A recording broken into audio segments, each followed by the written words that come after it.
नमस्कार. श्रुतीज फूड होममध्ये सर्वांचे अतिशय मनापासून स्वागत. आज आपण बघणार आहोत मिश्र डाळींचं सांडगे.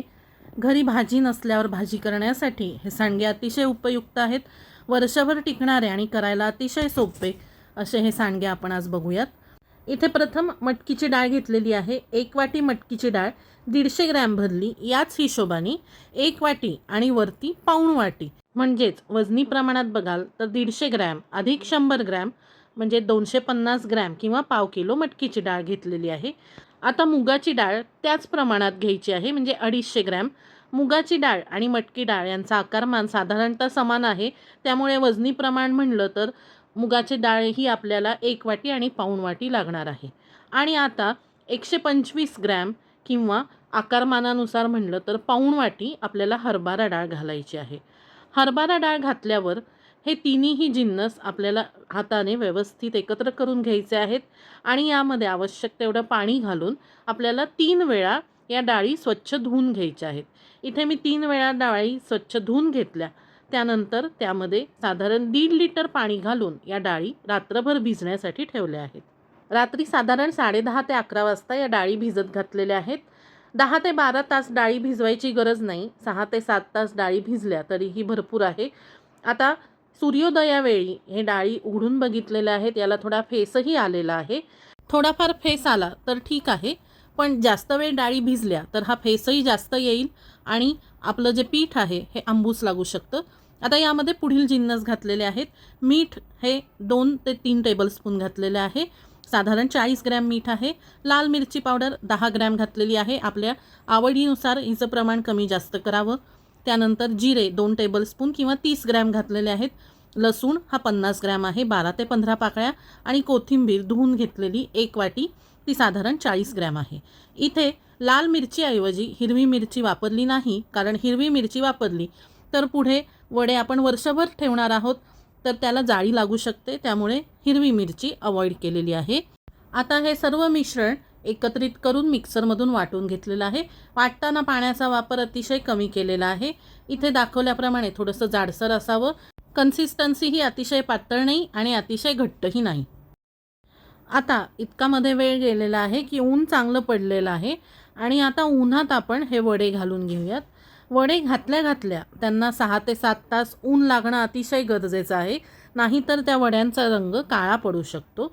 वाळल्यावरही वडे काळपट दिसू शकतात. आता इथे मी स्वच्छ धुवून घेतलेला पूर्णतः वाळलेला प्लॅस्टिकचा कागद घेतलेला आहे.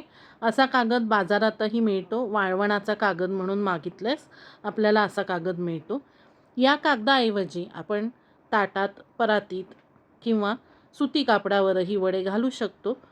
आपल्या सांडग्याच्या पिठामधून एक उंडा घेऊन त्याचे अशा पद्धतीने मी बोटांच्या साहाय्याने सांडगे तोडून घेत आहे. सांडग्यांचा आकार फार मोठाही नसावा. जास्त मोठा झाल्यास सांडगे वाळायला वेळ लागतो. इथे सांडगे करताना हातांच्या ऐवजी जी एक बाजारात सांडग्यांची चाळणी मिळते त्या चाळणीचाही आपण वापर करू शकतो. इथे माझ्याकडे ही कोशिंबिरीची किसणी होती. त्या किसणीत मी सांडग्याचं आपलं पीठ घालून थोडेसे सांडगे तोडून घेतलेले आहेत. अशा पद्धतीने बारीक सांडगे हवे असतील तर बारीक सांडगे काढता येतात. याशिवाय आपली केकची जी पायपिंग बॅग असते त्याचा वापर करूनही आपण सांडगे तोडू शकतो. इथे सर्व सांडगे घालून झालेले आहेत आणि उन्हामध्ये वाळण्यासाठी ठेवलेले आहेत.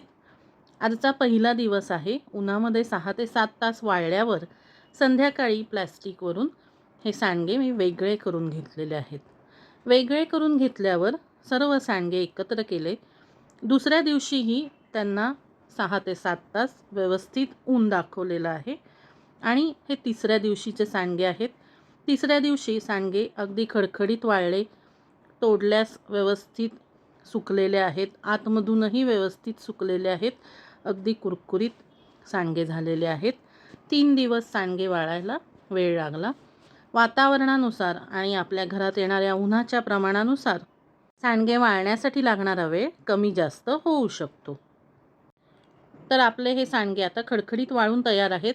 हे सांडगे स्टोअर करताना हवाबंद डब्यात स्टोअर करायचे. एकदा वजन करून बघूयात आपले सांडगे किती झालेले आहेत. वजन करून बघितल्यास 500 ग्रॅम आणि वरती थोडंसं 100 ग्रॅमच्या आसपास हे सांडगे भरलेले आहे. म्हणजे आपण जे प्रमाण वापरलं ते एक्झॅक्टली 600 ग्रॅम सांडग्यांसाठी उपयुक्त आहे. म्हणजे अर्धा किलोच्या वर सांडगे या आपल्या प्रमाणात तयार होऊ शकतात. आता हे सांडगे मी इथे या अशा पद्धतीने एका हवाबंद डब्यात स्टोअर करून ठेवलेले आहेत. भाजी करायच्या वेळेस आपण हे सांडगे शॅलो फ्राय किंवा डीप फ्राय करूनही वापरू शकतो. डीप फ्राय करताना हे सांडगे मंद गॅसवर तळून घ्यावे, म्हणजे आतपर्यंत व्यवस्थित तळले जातात. सांडगे व्यवस्थित शॅलो फ्राय किंवा डीप फ्राय झालेले असतील तर ते शिजताना अतिशय छान शिजतात आणि त्यांची चवही खूप छान लागते. या भाजीची रेसिपीसुद्धा मी पुढे अपलोड करीलच, पण तोपर्यंत ही सांडग्यांची रेसिपी कशी वाटली हे नक्कीच कळवा. आपल्या श्रुतीज फूड होम या चॅनलला नक्कीच फॉलो करा, सबस्क्राईब करा. भेटूयात पुढील भागात. धन्यवाद.